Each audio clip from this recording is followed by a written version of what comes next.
가장 강력한 우리의 성스러운 제블린 엔타이탱크 가이디드 미스를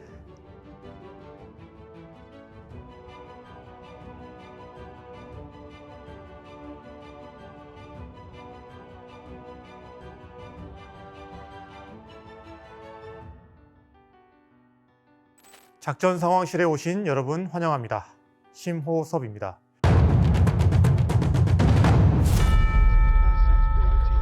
전차 부대가 우리를 향해 돌진해 오고 있는 그런 상황 상상해 보신 적 있으신가요? 말이 돌진해 와도 엄청 무서운데 전차라니요. 그렇다면 그 순간 우리는 어떤 방패로 그 창을 막아낼 수 있을까요? 많은 분들이 자연스럽게 대전차 유도 미사일 ATGM, 엔타이탱크 가이디드 미스를 떠올리실 것 같아요. 대전차 미사일은 현대 전장에서 보병이 보유하고 있는 가장 강력한 그리고 중요한 대전차 카드입니다. 대전차 미사일에 자주 등장하는 개념은 크게 두 가지. Fire and Forget 그리고 상부 공격, 즉 탑 어택을 이야기를 합니다. Fire and Forget은 말 그대로 쏘고 나서 잊어버리는 거예요. 미사일을 발사한 사수가 더 이상 그 미사일의 유도에 관여하지 않아도 된다는 방식인 겁니다. 이게 바로 3세대 대전차 미사일의 가장 큰 특징입니다. 어떤 장점이 있냐면 사수는 발사를 한 다음에 즉시 어떤 밑으로 엄폐를 하거나 아니면 이동을 할 수 있어가지고 적의 반격으로부터 보호받을 수 있는 겁니다. 즉 생존성이 높아지는 거죠. 하지만 단가가 높고 그리고 상대방의 적외선 기만이나 연막이나 레이저 교란과 같은 대응 체계도 계속 발전하다 보니까 이런 경쟁도 계속해야 되는 상황인 거고요. 거기에 따라서 일부 군사 전문가들은 이러한 대응 기술이 발전하면서 Fire and Forget도 즉 3세대 대전차 미사일도 이제는 그 효용성이 점점 떨어지는 게 아니냐라는 이야기도 하기도 합니다. 다음으로 이 탑 어택 방식은요. 미사일이 일정한 고도로 쭉 상승했다가 전차의 가장 취약한 부분인 상부 장갑, 즉 포탑이나 아니면 자체 상면을 노려서 수직 혹은 사선으로 내려꽂는 방식입니다. 전차는 무기체계가 발전을 하면서 전면과 측면의 장갑은 계속 두꺼워지고 또 능동방어 장갑으로 대응을 하고 있지만 상부는 여전히 상대적으로 취약하기 때문에 얇기 때문에 탑 어택은 현대 3세대 대전차 유도 미사일들이 공통적으로 추구하는 핵심 기술이 되었습니다. 대표적인 ATGM 전력 중 하나가 바로 현궁입니다. 현궁은 휴대 중량이 20kg 초반대로 가볍습니다. 그래서 운반이 용이하고요. 3세대급 대전차 미사일로 상부 공격과 직사 공격을 선택할 수 있습니다. 현궁은 사우디아라비아로 수출이 되어서 예멘 내전에서 사우디군이 운용하는 영상과 사진이 또 공개가 됐죠. 후티 반군의 차량 그리고 장갑 표적을 정밀 타격하는 장면을 통해서 그 실전 능력을 입증을 했습니다. 무장 헬기가 또 이렇게 대전차 미사일을 활용하기도 하는데요. 미국제 토우나 헬파이어 이런 것들이 널리 알려져 있습니다. 여기에 2022년에는 국내 최초의 소형 무장 헬기용 전천후 공대지 미사일인 사거리 8km급인 천검이 개발에 성공하면서 이로써 우리 군의 대전차 미사일 전력은 한층 더 강화되었고 다양해졌습니다. 마지막으로 우리 해병대에서 운영하는 스파이크 25km 이상의 장거리 표적을 공격할 수 있는 정밀 유도 미사일입니다. 정찰 드론이나 관측 장비랑 연동시켜가지고 보이지 않는 표적까지도 실시간 영상으로 확인해서 타격할 수 있다는 점이 큰 특징입니다. 여기서 잠깐 대전차 미사일의 운용 편제를 좀 볼 필요가 있습니다. 먼저 사람이 운용하는 것을 보면은 기본 편제는 2인 1조로 운용이 됩니다. 사수가 있고요, 부사수가 있는데 사수 같은 경우는 미사일 발사대와 조준 장치를 운반하고요, 그리고 실제로 쏠 때 목표를 조준하고 발사를 담당합니다. 거기에 부사수는 사수의 보조 역할을 주로 하게 되는데요. 사수가 쏠 동안 사수를 안전하게 지키기 위해서 엄호를 하면서 계속 추가적인 표적도 관측을 하게 되고요. 그 다음에 쏘고 나서 사수의 재장전을 보조하는 역할을 하게 됩니다. 그리고 여기에 필요시에 예비 발사관을 추가로 들고 다니거나 혹은 장거리 이동 시에는 탄약을 분담하는 탄약병 1명이 추가돼서 3명으로 운용하기도 합니다. 그럼 제가 말씀드렸던 이 운용 방식이 실제 어떻게 활용됐는지 그 사례를 통해서 한번 살펴보도록 하겠습니다. 러시아 우크라이나 전쟁은 ATGM의 위력을 전 세계에 각인시킨 전쟁이기도 합니다. 전쟁 초기에 우크라이나 국민은 제블린을 우리의 성스러운 제블린이라고 부를 정도로 전쟁 초기 이 무기는 우크라이나의 항전에 있어서 가장 상징적인 무기였습니다. 따라서 우크라이나의 가장 대표적인 대전차 미사일은 역시 미국제 제블린을 꼽을 수 있겠고요. 또 하나는 영국이 지원했던 엔로우가 있고요. 그리고 우크라이나에서 자체 생산한 스투그나 P입니다. 2022년 초반에 러시아가 침공했을 때 키이우에서 일어났던 전투, 그리고 키이우 동쪽에 있던 도시였던 브로바리 전투에서 어떻게 이 대전차 미사일이 활용됐는지를 조금 더 자세히 보도록 하겠습니다. 수도 키이우로 러시아 전차가 내려오던 그때 우리는 다 예상했죠. 우크라이나 곧 끝난다. 근데 그때 우크라이나군은 딱 한 가지 사실을 알고 있었습니다. 넓은 평지에서 우리가 러시아 전차랑 맞붙으면 승산이 없다. 전차는 평지에서 제일 강하거든요. 멀리까지 포를 쏠 수도 있고요. 빠르게 기동하고요. 게다가 장갑도 두껍습니다. 마치 막힘없이 달려오는 스포츠카와 같은 거죠. 이 스포츠카를 여러분 도로 한가운데 딱 서가지고 정면에서 맨목으로 막습니까? 그럼 자살행위죠. 답이 아닙니다. 그래서 우크라이나군은 이 전투의 판을 바꾸기로 합니다. 그 바꾼 기준이 뭐였냐면 바로 키이우를 가르는 드니프르 강이었습니다. 이 강을 중심으로 방어선을 서쪽과 동쪽으로 나누게 됩니다. 이 강의 서쪽은 도시도 있고요. 그리고 숲이 많습니다. 따라서 이 말은 뭐냐면 전차가 대형을 이루어서 종대나 아니면 횡대 대형으로 달리기가 쉽지 않다. 특히 횡대로 달리기는 쉽지 않다. 따라서 보병이 숨기 좋은 지형이어서 우크라이나의 72기계화 여단 병사들이 이곳을 막아서 여기서 숲속이나 건물에서 러시아군 전차를 기다리게 됩니다. 그리고 강 동쪽은 우크라이나 기갑부대인 1전차 여단이 러시아군의 진격을 최대한 지연시키는 지연전을 펼치려고 했습니다. 따라서 주로 여기서 일어났던 전투들은 들판에서 벌어지지 않았습니다. 러시아군의 전차 부대가 이 들판에 흩어져서 돌진하지 못하게끔 러시아군 전차가 꼭 지나가야 하는 길, 즉 도로나 다리, 마을 입구 아니면 숲의 가장자리와 같은 좁은 길목으로 이 러시아군 전차를 몰아넣었던 게 핵심이었던 거죠. 그리고 그 순간 전차가 느려지고 대열이 묶이는 그 순간 바로 무엇이 등장했느냐? 제블린이 등장했습니다. 아까 이야기했다시피 사수가 버튼 한 발 딱 누르고 피하거나 도망칠 수 있죠. 그동안 뭐합니까? 미사일은 스스로 목표로 날아가서 전차를 명중시키는 겁니다. 무엇보다도 이 미사일은 러시아군 전차 위쪽 포탑 부분을 격파를 시키는 바람에 러시아군의 전차가 엄청나게 많은 피해를 보고 무력화된 게 사실이었던 거죠.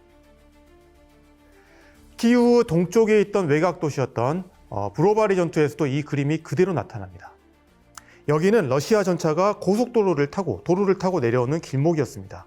이때 이미 우크라이나군은 기다리고 매복해 있었죠. 드론이 하늘에서 미리 러시아군 전차 종대 대형의 위치를 계속 찍어주고 이거 알려주면은 우크라이나군의 대전차 팀은 가장 먼저 선두전차 한 대를 격파시키고요. 그리고 동시에 가장 뒤에 있던 전차 한 대를 또 쏴서 결국 러시아군 전차 대열이 그 전차 앞뒤 전차 사이에 갇혀버리게 되는 겁니다. 그래서 앞뒤가 막히면 가운데 전차들 어때요? 속도가 늦어지고 평지에서 속도를 낼 수 없잖아요. 그때 우크라이나군은 포병을 이용하고 간접 타격으로 이 전투를 마무리하는 것이죠. 러시아군 전차가 이렇게 종대로 지금 이렇게 종대로 올라오고 있습니다. 올라오고 있는 상황입니다.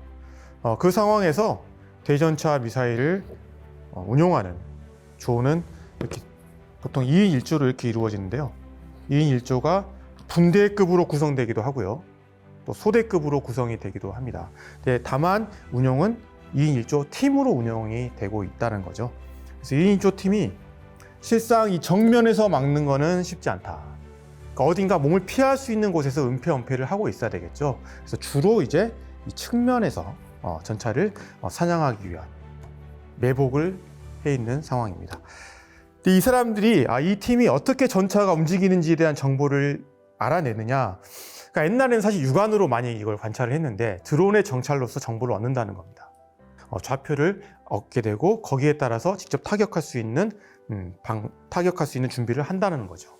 자주 쓰던 방식이 러시아군의 전차가 이렇게 종대로 이동할 경우에 앞쪽에 있었던 팀에서 선두 전차를 이렇게 격파를 시키고 뒤쪽에 있던 팀에서 러시아군의 제일 후속하고 있던 제 후미에 있는 전차를 이렇게 격파를 시키게 되면 이 가운데 있는 전차들의 속도가 늦춰지게 됩니다. 이때 우크라이나군의 포병이 러시아군 전차를 격파하거나 아니면 다른 드론이나 다른 수단으로 러시아군의 전차를 격파하는 그런 방식으로 전술을 계속 활용을 해왔습니다. 그리고 만약에 이제 엄청나게 러시아군 전차 속도가 빠르게 올라가서 미처 이쪽에 보병을 매복하거나 아니면 준비를 하지 못했다라는 상황에서는 차량에 탑재한 대전차 미사일도 함께 신속하게 기동해서 러시아군이 올 만한 길목에서 기다리고 있다가 러시아군을 격파하는 그런 방식을 사용하기도 했습니다. 여기서 단순히 제블린뿐만 아니라 엔로우도 상당한 활약을 했습니다.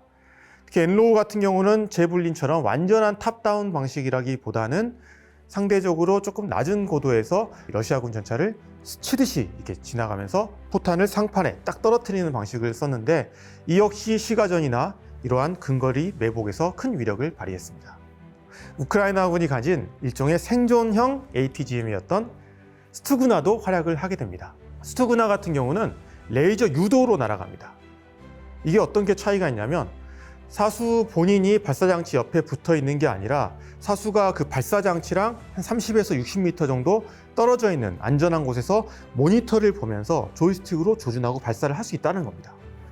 지난해 겨울 이곳 루안스크 지역에서요, 우크라이나군 제53 독립기구여단이 대전차 미사일 스투그나 P로 러시아군 장갑 차량을 공격했는데요. 여단 측은 러시아군 전차 3대와 보병 전투 차량 2대가 대전차 미사일에 의해 파괴되었다라고 전했습니다. 그러니까 사람은 몸을 숨겨놓고 그리고 장치는 미리 앞에 깔아놓고 타격은 원격으로 하는 구조였던 겁니다. 그래서 스투그나 팀 같은 경우는 전차나 헬기의 반격으로부터 훨씬 몸을 안전하게 보호할 수 있었고요. 실전에서 계속 살아남으면서 활약을 이어갈 수 있었던 겁니다. 러시아군의 전차가 우크라이나군의 대전차 미사일에 줄줄이 당하는 장면이 전 세계에 퍼지면서 이때부터 전차 무용론이 확산됐습니다. 하지만 이러한 결과는 단순히 전차가 약해서가 아니라 전차를 겨냥했던 대전차 미사일이 강했던 거고요. 그 대전차 미사일을 전술적으로 효과적으로 잘 썼기 때문입니다. 전차와 대전차 무기는 늘 경쟁하면서 진화를 해왔고요. 그 과정에서 대전차 미사일 역시 화력뿐만 아니라 사수의 생존과 명중력을 높이는 방향으로 지속적으로 발전을 해왔습니다. 이제는 스타링크와 같은 위성 통신망과 드론의 관측이 결합되면서 엄폐에서 살아남은 사수가 쏘는 그 대전차 미사일 한 발로 값비싼 전차를 멈출 수 있는 시대가 된 겁니다. 단순히 전차와 대전차 미사일의 대결이 아닙니다. 이번 사례가 증명하는 것은 기본에 충실한 전술, 즉 드론과 대전차 미사일 그리고 포병의 제병 협동이 함께 이루어질 때 이 전투의 운명을 결정한다는 사실인 거죠.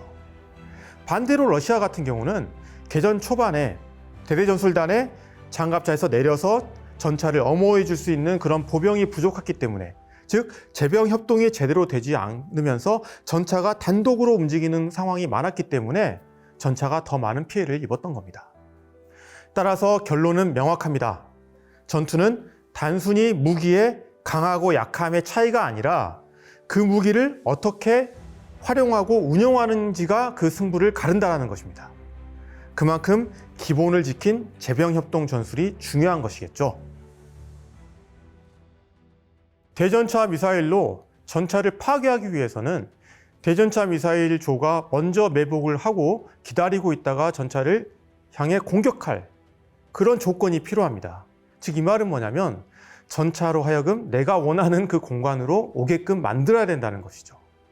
그래서 이때 많이 쓰는 방법이 뭐냐면 장애물과 지뢰입니다. 전차 소대가 이렇게 오고 있다라고 가정을 해봅시다. 그러면 오는 길에 지뢰를 매설을 해놓겠죠. 그리고 이쪽에 다른 우회로가 이렇게 있는 상황인 겁니다. 그러면 전차가 와서 지뢰를 밟습니다. 전차가 격파되거나 아니면 반파되거나 아니면 불능의 상태로 빠질 수가 있습니다. 그럼 후속 전차들은 어떻게 해야 될까요? 그대로 멈춰서 기다려야 될까요? 특히 상부로부터 명령이 있어서 빨리 이걸 지나가라는 명령을 받은 상황에서는 개척해서 다른 길로 가게끔 되겠죠. 그래서 그 다른 길에는 대전차 미사일조가 매복을 해 있는 겁니다. 혹은 지뢰 앞쪽에 매복해 있는 경우도 있습니다. 그래서 지뢰가 선두 전차를 파괴시키면 후속 전차들이 일단 멈출 거 아닙니까? 그때 이제 대전차 미사일로 격파시키는 그런 방법을 사용을 합니다. 따라서 이 대전차 미사일을 단독으로만 운영하는 게 아니라 항상 여러 가지 수단과 함께 써야 된다. 그 수단 중 하나가 지뢰가 될 수도 있고 장애물이 될 수도 있고 그리고 후속해서 전차를 격파할 수 있는 포병도 될 수 있고요. 그리고 계속 상대방 전차를 찾고 그 다음에 정찰할 수 있는 드론이나 아니면 정찰 부대도 함께 운용을 해야지 제대로 된 효과를 발휘할 수 있다는 거죠. 이러한 전술은 지형에 따라 다를 수가 있습니다. 도시에 들어오면 완전히 달라지게 됐고요. 또 우리 한반도와 같이 산악 지형에 들어오면 또 달라질 겁니다. 심지어 러시아 우크라이나 전쟁의 초반에서도 비록 이 사거리가 엄청남에도 불구하고 실질적으로 가시거리는 뭐 1500m, 뭐 정말 많이 보이면 2000m 정도밖에 되지 않았다라고 이야기를 합니다. 그렇다면 정말 어떻게 보면 가장 대전차 미사일을 활용하기 좋은 지형에서 가장 성과를 냈던 측면인 것 같고요. 달리 말하면 시가전이나 아니면 산악지형에서 운용하면 조금 더 그 효과가 방간될 수도 있다. 근데 마찬가지로 전차 역시도 방간될 수도 있겠죠. 따라서 지형에 따라서 어떠한 전술을 운용할 것인지도 우리가 상당히 고민해 볼 필요는 있을 것 같습니다. 지금까지 심호섭이었습니다. 감사합니다.